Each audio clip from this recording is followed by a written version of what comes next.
Every club. Every day. The Global Sports Podcast Network. Hello and welcome back to the Daily Southampton, part of the Global Sports Podcast Network. My name is Greg Elliott, and once again joined by the full Daily Southampton team, my good friends Oscar, how you doing? Yeah, all good, thank you. And Zach, how you doing, bub? Yeah, all good, mate. Good, As and good as you can be. we are looking forward to what, if you don't listen to Zach, promises to be an exciting fixture at the weekend. We're gonna move past his optimistic 0-0 draw prediction and hope that we get something more out of the game than that as we take on Wolves at St Mary's. So, Oscar, how do you think it's going to play out? Well, I don't think we're going to have a better opportunity to get past that 11-point mark, get those valuable 3 points. Coming up against Wolves, who are one of the few sides in and around us, still technically catchable, and without their star man. So I'm fairly optimistic for this weekend. Yeah. Do you think that we're going to see the same sort of shape that we saw against Liverpool, or do you think it's going to sort of revert to this awful I five don't back? see why you change it. I mean, it worked to as much of an extent as it could have worked, really. I mean, I think that was probably. I think they would have. We spoke about it before. I would have snatched your hand off for that at the beginning of the game. So I'm sure they would have taken it. Obviously, I know they, would have maybe felt they could have got more out of the game. But yeah, I think why would you change it if it was something that was more positive than what we've seen over the last few weeks? So yeah, I see no reason to change it.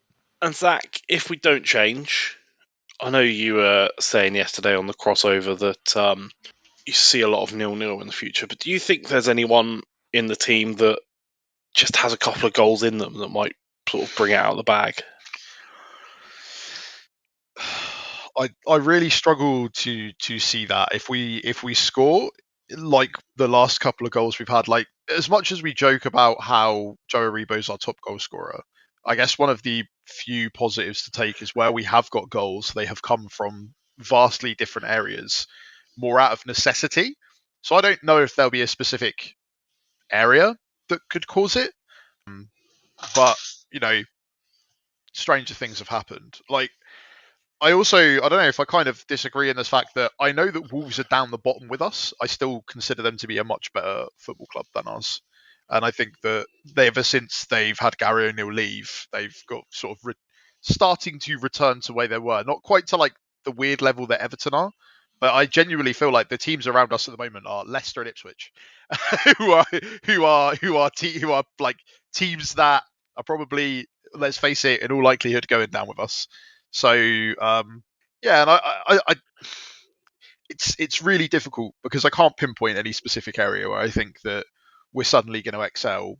But again, for me, it's about proving that we can build on anything this season, and I think that the performance in the last game was a perfect opportunity to go. Actually, we're not the worst team ever. Yeah. But they need to do that. So I said, so to reiterate, not any specific area in particular do I think that we have a better chance. But if we can get some magical moments that result in a goal and we end up winning the game, I'm also not going to complain. Yeah. I just struggle to see it. I think it's really important to put together a performance because that, in my mind, would be the point that starts setting apart Juric from the rest of the season, right? Because we've had these games where we're good in spells here and we have a good 45 minutes or a good 70 minutes or a really promising sort of half an hour period, and it's we get to transform that into a full 90-minute performance. So this needs to be it. Even if that is enough, who knows? But it really needs to be the turning point.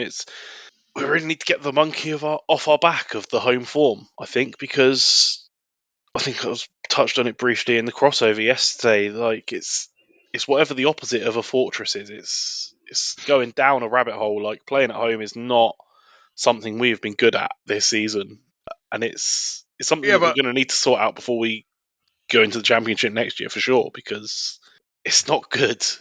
So touching on that, Greg. Obviously, the club have released a statement about people, selling all their tickets to, and I know that it was brought about by a lot of the Liverpool fans being in the, Saints away end, but it's not something that, in my opinion, is surprising, right? Like I think it's got significantly worse with just the state of the season. Is that not a lot of Saints fans have wanted to go. They know people who are fans of other clubs. They want to make a bit of money back on their season ticket. They've sold their season ticket, and then you've ended up with. I think that sorting out that kind of stuff, I think, will also massively help contribute to it.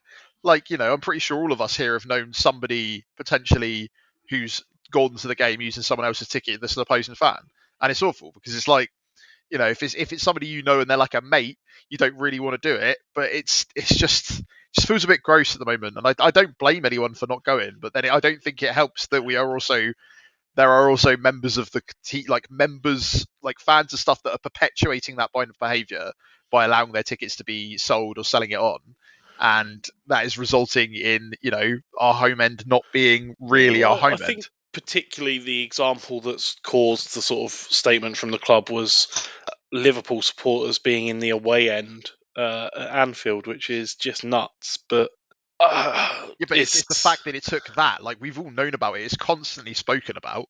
How do you, but also I don't think you're going to see that turn from what you want it to be. If you want it to be a fortress, you're not going to start seeing that until results come. And I do not think that we are going to start getting results this season.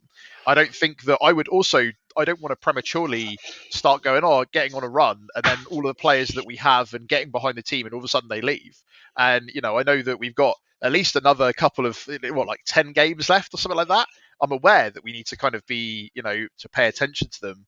But as I kind of keep maybe reiterating too much, like, I'm not checked out, but I am locked in to next season. I know that you need to justify the rest of your season ticket, Greg, so I get it. I really do. But for me, it's like, I don't think that any of the changes we're hoping to come are going to come in from the results of the next couple of games. What I do want to see is that, I want these players, for their own sake, more than anybody else, to not be the worst Premier League team of all time.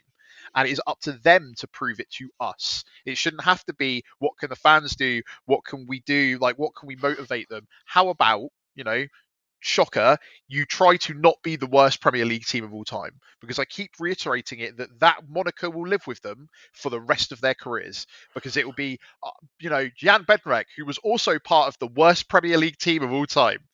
If they don't want that, they need to do something about it. And it's sort of upsetting that we kind of keep having to point that out. It might lead to people mentioning the 9-0 a bit less, unless it's going to be tagged on to that moniker. The worst Premier League team in history that also lost 9-0 twice.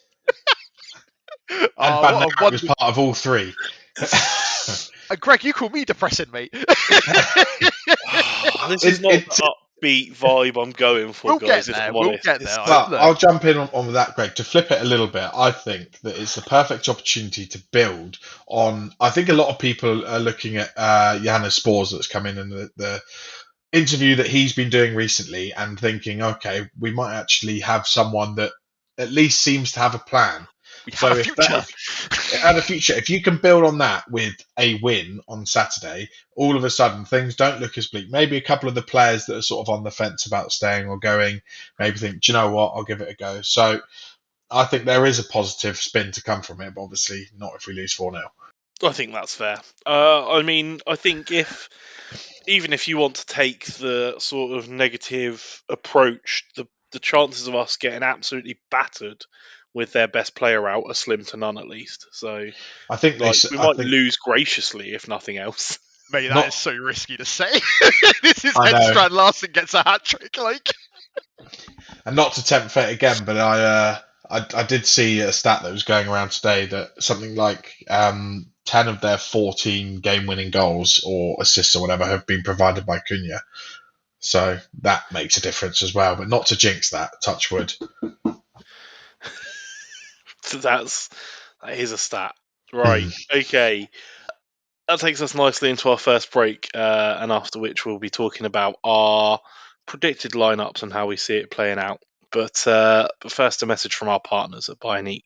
Your body is unique, and Global Sports Podcast Network has partnered with Bioniq, the world's most personalised supplements.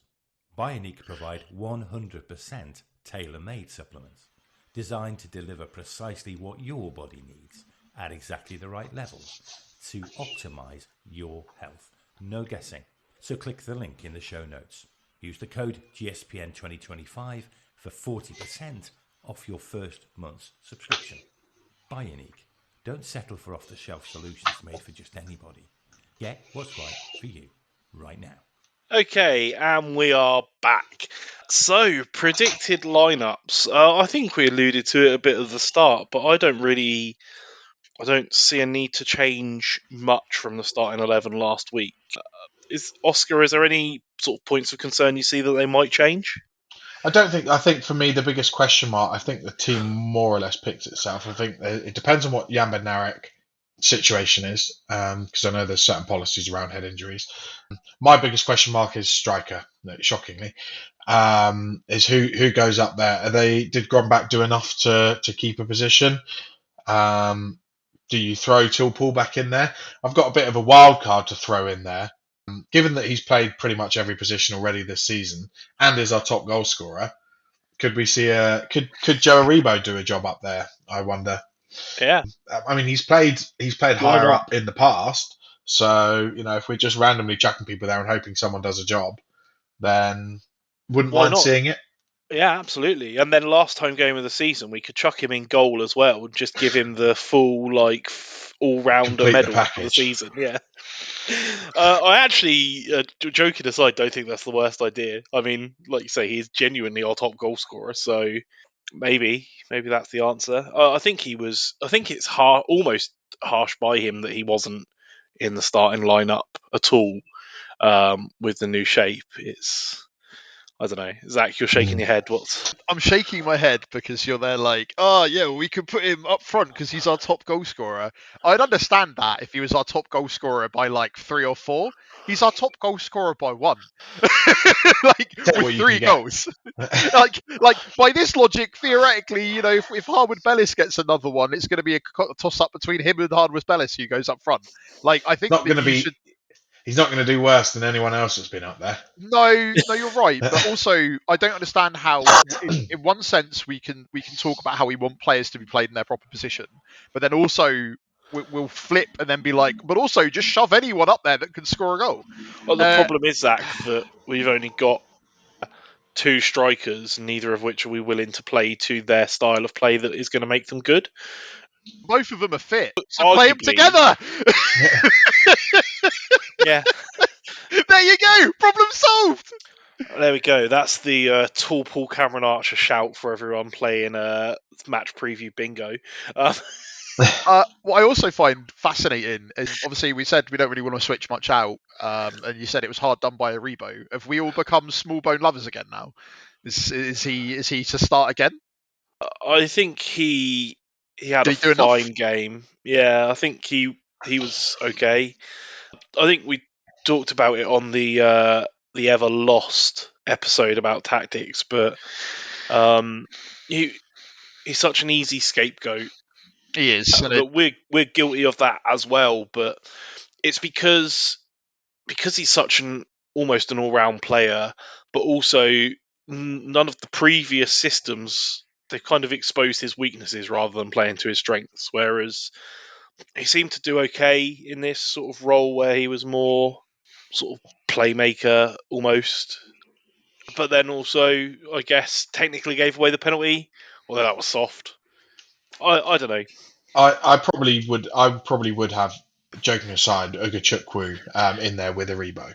Personally, if it was my choice, I think it will be Ugachukwu and Smallbone, don't get me wrong, but I would go with him and Aribo. It's just that, again, that's the only question mark for me, really, is that striker position. And I probably would throw Toolpool in there just because it adds you something else if you need it. I think if you put Archer in there, then you've got Dibbling, Sulemana and Archer all looking to get him behind. I just don't think the balance is quite right.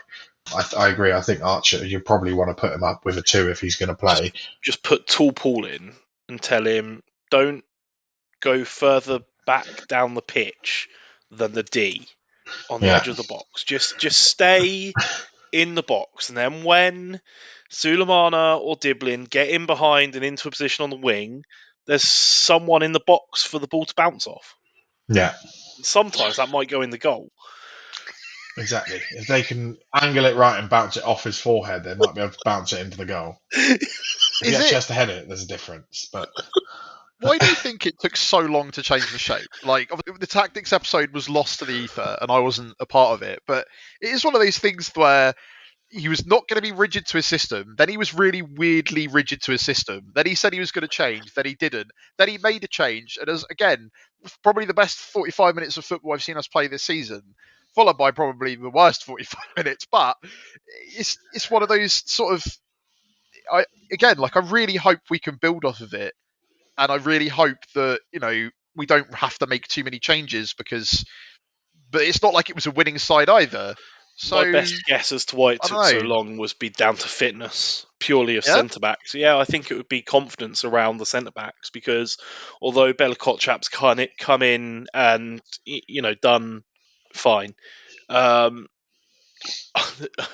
want to say well, but also we still haven't kept a clean sheet or one. So, but he's done as fine as you'd expect. But he was an unknown quantity all the way through that until recently, and so we don't have a natural back four. If you lose Harwood Bellis or Bednarek, you almost need that extra body in there, because you just don't have faith that the other players are going to do it. We didn't have enough centre backs, which is why we ended up in this weird position. And then you're kind of stuck in that, in the way it is. You sort of, that's how you've built to prepare, and then you identify after Brighton that you need to change for Chelsea, but also what can you do in one day off and one travel day? So I think that's why it took so long. yeah, I think you're probably right in that often playing a back three can be to hide or protect someone that's in there. You can't really expose it so much as a back four, so or you can't leave it so exposed if they're in a back four as a two. So yeah, I agree. Probably there's an element of that, and I think also, following from the Russell Martin Monday Night Football, sticking to a philosophy, which I know, Greg, you have your opinions on. I think even with Russell Martin, to be fair, I think it's important to. I think you look at it one way or the other, right? If you stick to your philosophy and it works, then you're praised for being just sticking to your guns. And if it doesn't work, you're called naive and that you need to adapt. So I'm not saying that that they shouldn't have adapted or whatever, but for me, I think you've got to be adaptable, and it does seem to be a modern thing now that people are saying, right, well, I'm going to stick to what I believe in, and I'm going to get some sort of kudos for that after by doing what I believe in. At least if I get fired, I stuck to my principles. But ultimately, you're there with two managers presiding over the worst Premier League team in history. Your kudos isn't going to mean too much. So I think fair play that he's adapted. Maybe Spores coming in's had an influence on it. Maybe he said, why don't you do this? And he said, oh, okay, that might work. I don't know. I could be wrong, but It's a Yeah. combination of all these things. But I guess the problem is in my head now is do we judge him on these last couple of games of the season where he's potentially got a much fitter squad than the last couple of games where we've all been miserable as sin, but realistically we haven't had a full set of fit centre backs, so maybe I we don't have to be know. a bit too harsh, or is it a combination of all those things? It's harder to gauge going forward purely because of mentality. Like, it's so far gone at this point that so few of the players are really going to buy in anyway. So Yeah, right. I think it's a really difficult position to be in. I don't think that. I'm not suggesting we keep him next season. I'm not saying we get rid. I just think he's been given a really tough position to deal with, and unless he goes on to win 10 games, and nobody sees that happening. This is, I think, he's come in a fairly impossible situation, and much like Nathan Jones, but he hasn't done what Nathan Jones did, which was make himself look like a complete idiot by constantly attacking the fans, constantly blaming everyone else under the sun. We know that a lot of the issues that Nathan Jones faced weren't his fault. We know in the same way that a lot of the issues Juric faces aren't his fault. Juric has always been the first one to put his hands up and say, we got it wrong, or we know that we haven't been good enough. So that's probably Right. why he'll exit with a bit more street cred than. He didn't say, I am the best manager in Europe, man for man. Well, exactly. I don't have to be here. I could have gone and married a Welsh PE teacher. Yeah. Okie doke. Well, What? that leads us quite nicely into our second break. And afterwards, we'll be coming back with some score predictions and how we're going to get on. Here at the Global Sports Podcast Network, we spent a lot of time selecting our delivery platform. Zencastr came out the clear winner. With 4K video recording from your phone and AI editing that automatically removes all those ums and ahs, it's super easy to start a podcast that sounds great and is delivered efficiently.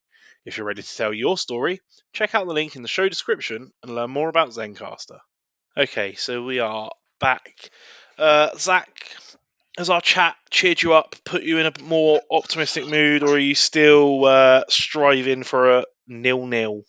To be clear, I'm not striving for a 0-0. You're asking me for a prediction, and I still think that is an optimistic outcome because we consistently concede and we can't score for toffee. So the idea of us not actually conceding, I think, is actually happier than you think it is. But I don't see it as like I just don't see us getting goals at the moment. We can't seem to manage to find them really anywhere unless they're accidental. And I think that, but also if we show a solid defensive performance, that for me is a positive. At the moment, I will take us getting a 0-0 draw over losing 4-3, where we've managed to score 3 goals, but it means nothing. You know, a solid defensive performance with the way that things are, in my opinion, is more important than a solid scoring performance. So, to be clear, as much as you're depressed by the 0-0 0-0 suggestion, I don't necessarily see it as a super negative result, especially given the state of our season. Okay. How about you, Oscar? How do you think it's going to play out? I've gone for a 3-1 win. I understand what you're saying about not scoring goals. And I do agree. I don't think it's going to be a 3-1 comfortable win. I think it's going to be a 2-1 cagey affair. I think we'll score first. I think it will be a Sulemana. And then I think they'll equalise, and I think it'll be cagey. And then I think about 70 minutes, tall Paul goal, tall Paul winner, raise the roof, and it's going to be cagey. And then Wolves will throw the kitchen sink, and then counter attack, and we kill the game off. Stunned into silence, I can see. I mean, I like to think of myself as the optimistic one of the show, but that feels like 3 things we haven't done this season is score consistently, bounce back after going behind, and counter-attack. And Tuchel score at severity. There's 4 things there. Expect the unexpected. Well, I'll tell you now that I will be one of the happiest men in Southampton if that is the case. That is for sure. I just think we are we worse than we were when we played Wolves last time? We've been on a worse run, I guess, but we've played some good teams. I don't know. I think we're a bit better, and I don't think Wolves are as good as they were last time, and we should have beaten them that game. So, and they don't have Cunha now. So I'm taking the optimistic route. I respect I just don't that, think and we know what's good anymore. Yeah, well, that's true. I'm here for it. I love the optimism. I'm sticking to my guns with a 2-1 win. I don't see us scoring 3 at home, and I still don't see us keeping a clean sheet, so it feels like the logical option. I'd like Sulemana to get the winner because I want to see Zach in a Saints shirt that's going to be made inevitably redundant at the end of the season. Yeah. Yeah, no, that's two of us back in a win. I did see it coming. I'm happy about it. And to be fair, I'm not backing a loss, mate. 0-0. It's got to be, this is the last chance for us to get I'd say like a really positive result this season at home. So I'm going for it. I think that's I think it's going to be a tedious run-in. I think is where relegation comes sooner rather than We've later. still got to play Leicester away, do we? Yeah, I think. Yeah, and we've played Ipswich twice, haven't we? Yeah, and so. And then our last 3 games of the season are Man City, the last ever game at Goodison Park, and then Arsenal at St Mary's. So, to be fair, if we can do something to stop Arsenal or just to disrupt them, that would be nice. And we tend. I'm going to say this before we get beaten 6-0, but we do tend to be Arsenal's bogey team for one reason or another. look, it's going to be a rubber match by that point. We're going to be back in like last relegation season where we had a 4-4 draw with Liverpool in the most ridiculous day out I've had at St Mary's in a long time. Okay, that is just about all we've got time for today. Looking forward to it tomorrow. Big win energy coming in. We will be back Monday to start the cycle of optimism again, one way or another. Zach, Oscar, thank you very much for joining me. Let us know your score predictions. Give us a comment or hit us up on the socials. We're on YouTube, on the GSPN Southampton channel. We're on X, Facebook, Instagram, TikTok, Blue Sky, all of them. Let us know what you think is going to happen. We look forward to it. We will see you on Monday. Until then, come on, Saints.